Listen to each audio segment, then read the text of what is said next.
Hi everybody, this is Ruth Royal here from Youth Pledge for Employers, and I'm delighted to be here today with Debbie Kilburn, who's owner at DK Natural Health and Beauty. Hello Debbie. Hello Ruth, how are you doing? Very well, thank you. Really good to meet you. Oh, nice to meet you as well. I'm looking forward to telling you all about my business. Oh, brilliant. That sounds fab. Shall we start there? Tell us a bit about what you do. Yeah, so I've been doing complementary therapies for 25 years now, amongst a lot of other jobs. I've been doing working at a school as well. But what I really love about doing this job is that it really helps people with their health, and it helps also to live a better life, a better quality of life. So yeah, on and off I've been doing this for 25 years, and I've got a passion for health. And more recently, I've been doing skincare products, natural skincare products, as well as I've trained to do my facials and facial reflexology. So that's sort of taken me into the facial reflexology side. But I'm all things reflexology and something called gua sha, which I can explain in a little while as well. Oh, brilliant. That's really interesting because you've sort of spoken about complementary therapies. Could you tell us a bit about what they actually are? Yeah. What does that mean? And then what sort of Yeah. complementary therapies do you do? Yeah, so complementary therapies are complementary to any sort of normal medical treatment that somebody would get. And it's all about the well-being of the person and lifting the well-being of that person. So making in whatever way you can to make them feel really good. So I do foot reflexology, which is all about a map of the foot, and it relates to everything inside the body. It's part of Chinese medicine. And it's absolutely amazing for getting the circulation going and getting everything in your body balanced, but it also works on the brain as well, which is amazing. And that's my first love. Then I moved on to doing hand reflexology. So you've got lots of little microcosms of the body all over your body. So you can work different parts of the body, and it works everything in the body as well. So you can do the feet, you can do the hands, you can do the face, which is, more recently I'm doing the face, and with a little bit of gua sha. Now, gua sha is to do with tools. You can use a spoon actually to start with, but tools are being developed to do gua sha on the face, but on the body as well. And it's again for healing of the body, and it's for healing of the face. And there's more sort of recently, gua sha has been used for beauty as well. But when I think about gua sha, I'm doing it on the face, but I'm thinking about the health. So I do a mixture of the gua sha, which is like scraping, but not in a horrible way, just really nice light scraping. And it gets a really lovely glow on your face going, as well as connecting in, and acupressure, which is like acupuncture, but without the needles. You can do it with your finger even, but it's better to do it with the rounded end of a pen or an acupressure pen. And also reflexology, and a little bit of massage and scalp massaging with it as well. So a bit of everything to lift that person, really, whatever they need. That sounds absolutely amazing. And I've seen about the gua sha. My children have shown me of Instagram celebrities using it for their facial. Yeah, so that's really interesting to hear that it's got like a health perspective yes, as well. Definitely a health roots. That roots are in health, but it's also fantastic for beauty as well. Yeah. So tell us a bit about, Debbie, sort of your journey to becoming a complementary therapist. You've obviously been doing it for a long time. Tell us a bit about what inspired you, and also then perhaps we could talk a bit about the kind of skills that you feel like that you need for it as well. Yeah, no worries at all. Well, when I started 25 years ago, I was really stressed. I used to work at a building society as a financial advisor, and I was really, really stressed. And my friend paid for a treatment for me, a foot reflexology treatment, and it changed my life. I just thought, wow, this is absolutely amazing. And how can you get into your body from your feet? It was just like my life would change right there and then. So I actually used a bonus that I got from work, because they got taken over by another bank, to pay for the course, for the reflexology course. And it was a year course, quite intensive. And you've got to be sort of passionate about the human body, I would say, and health. So my initial passion is that I could see what it did for me, and it's preventative as well, as it helps to build your immune system up and things like that as well. So I wanted to do it for other people. So that's where, if somebody wanted to do something like this, that's where the passion might be, you know, to just want to help people. And there's nothing more important than your health. So I did that course, 12 months. And then because I had a family as well at that time, a young family, it really worked out well, because I did a bit of mobile. I had a little room at home as well. It can be flexible. It doesn't have to be, you know, something where you say, right, I'm going to do these set hours.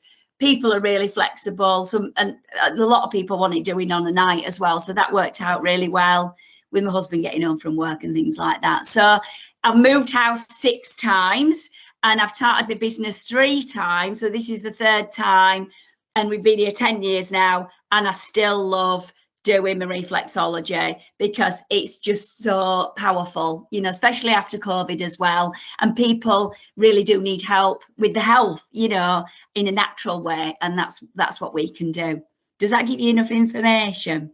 Yeah, that's really, really helpful. What sort of training did you have to do to? Yes. You said you did like a sort of year's training. A year's training for the reflexology. There is more sort of basic courses as well that you can do that are less time. If you just want to dip your toe in, pardon the pun, into reflexology, you can do a shorter course. But of course, to get the proper knowledge, you really need to delve into the anatomy and physiology, which is the workings of the body. And that's what I'm really passionate about. And you never stop learning, because the human body is absolutely amazing. So I would say I definitely recommend that you do a longer course if you can do. And then once you've got that basis, then you can go and train to do shorter courses, which I did for the hand reflexology about 15 years ago, I think that was now. But you're learning all the time. I'm always studying. I've got books. I'm always, you know, open to different books and stuff as well. So 5 years ago, I trained to do the gua sha.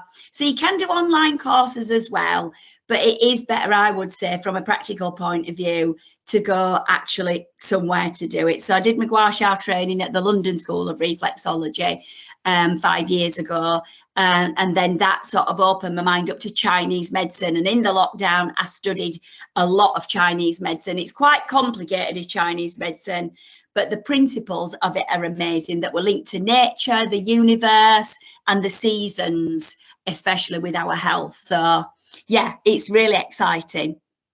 Oh, that is so helpful to understand about about the sorts of training that are available, and to hear sort of your recommendation to do that kind of face-to-face wherever possible. Yes, definitely. For some of those bigger things, because I guess that gives you literally the hands-on experience of actually doing it with somebody who knows what they're doing to teach and you. It's good for you to feel it as well when you're at the training, and then when you come away from the training, you can see the benefits of it on yourself, because you do treatments on each other.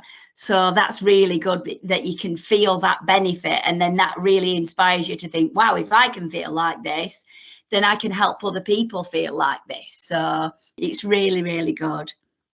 Oh, that's really interesting to hear about. So from my understanding, sort of from what you've said already, that I can see that you obviously need that the intent to go into a sort of a career where you're going to need to always keep learning. You're not stopped at one point. Yes, because you know, when going right back to when I was doing my case studies, we had to do 10 case studies.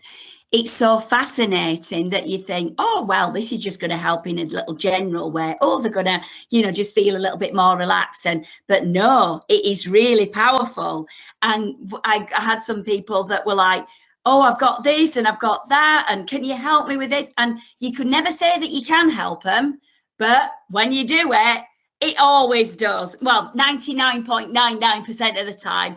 You know, if something's really stubborn and you know, inflamed, and something that's been going on a long time, and somebody's been going through the, you know, traditional medical route and had operations and things like that, it takes a lot longer for things to, you know. But then I would train people to do their own little bits of reflexology on the hands and things in between, and that helps things, you know, progress a little bit quicker. So I guess as well, sort of from that perspective, you obviously need to be able to, you've got that intent to be a lifelong learner, a passion Yes, for what you do, and that yes, want to help people. I yes. guess you also need, very basic but obvious, you also need to be comfortable touching people.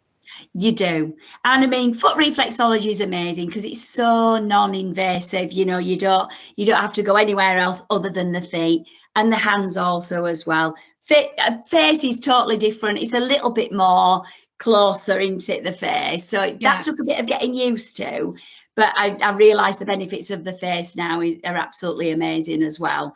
You know, so yeah, you do have to be comfortable and have a good communication skills and be able to recognize when that person, you know, because you've got to adjust your pressure and everything as well, and your treatment, is getting to know that person and what they want, and not go like a bull in a china shop, and you know, but then you still want to do the good as well. So it's working with that person to get the best treatment and, you know, try and get the best benefit for them.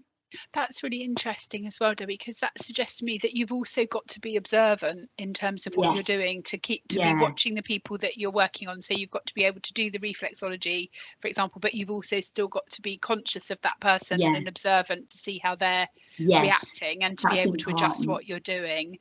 Yeah. And also as well, it would seem to me that you need to have really good people skills as well, because Yeah. it probably from, I mean, I don't know what you think, but it seems to me you probably need that from the perspective of being able to have a conversation with somebody if they want to, you Yes. know, to talk. Yeah. But Building a also, rapport. yeah, you must have Mm. to be also a really good listener, especially if people are talking about their medical Yes. backgrounds. Oh, definitely. And that's quite important as well, to try, because the reflexology tries to get to the root cause of any problem. So you really do need to understand the pattern of the problems in the body as well. Say if it's to do with the bowels, how long has it been going on, the sort of what's been going on, and the full detail of it. I know it sounds awful with the bowels, but it's so important. And then you really can get to the bottom of the problem, you know. And so I guess as well, sort of not squeamish about talking about things, and No. also not sort of, I guess people when they're talking about their health, they'll tell you all different sorts of things, that you have to Yes. be able to keep things Yes. confidential too. You certainly do. That's number one priority as well. Any records that you keep have got to be kept confidential. And obviously, we've got to follow the GDPR rules if we've got anything online for anybody, you know. That's really, really important. And, you know, keeping any information, especially like I live in a village now, you know, and well, villages all around, everybody knows everybody else. So I'm always professional. And I had to do that in my last job as well as a financial advisor. It's very important, you know, in life in general, you know. So Yeah. that's important. And I guess as well, there's also, it sounds like you're not just doing reflexology all day. You've talked about having to keep records. You've obviously got to get customers. There's different things that you do as well. Yeah, well, the thing is, since I became a Tropic ambassador, I've got all my stuff behind me here. That I did that because of the facials, but I absolutely am really passionate about ingredients in skincare as well now, and that is part of your health and natural ingredients. So I'm sort of ventured into Tropic as well, and that's opened up a whole new group of friends as well, more than anything else, Oh, and a whole nice. new dimension to my business, you know. So yeah, it's just such a friendly business. That's what I would say. And it's just, yeah, once you get a client, they normally become your friends. And I've got people from up north that I still go up and do when I go up north to Leeds to see Oh, my dad. lovely. And from 25 years ago, I've still got a few people from a long time that really, really still love having it done, and they really rely on it for helping them to keep the health, you know, good. So yeah. That is so helpful. Thank you. I guess All probably right. one of the last things I just wanted to ask you about is, you know, obviously you've had this journey into reflexology and complementary medicine that sort of came to you through this epiphany when you were having your reflexology, but you obviously started out as a financial advisor doing something very, very different. Yeah.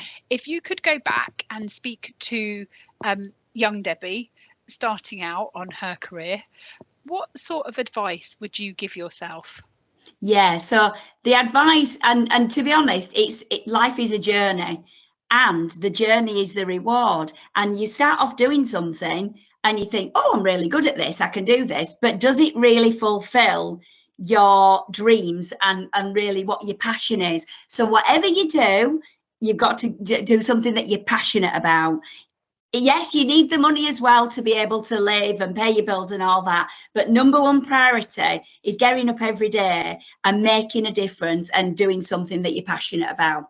That and it don't matter if you drift into other things as well.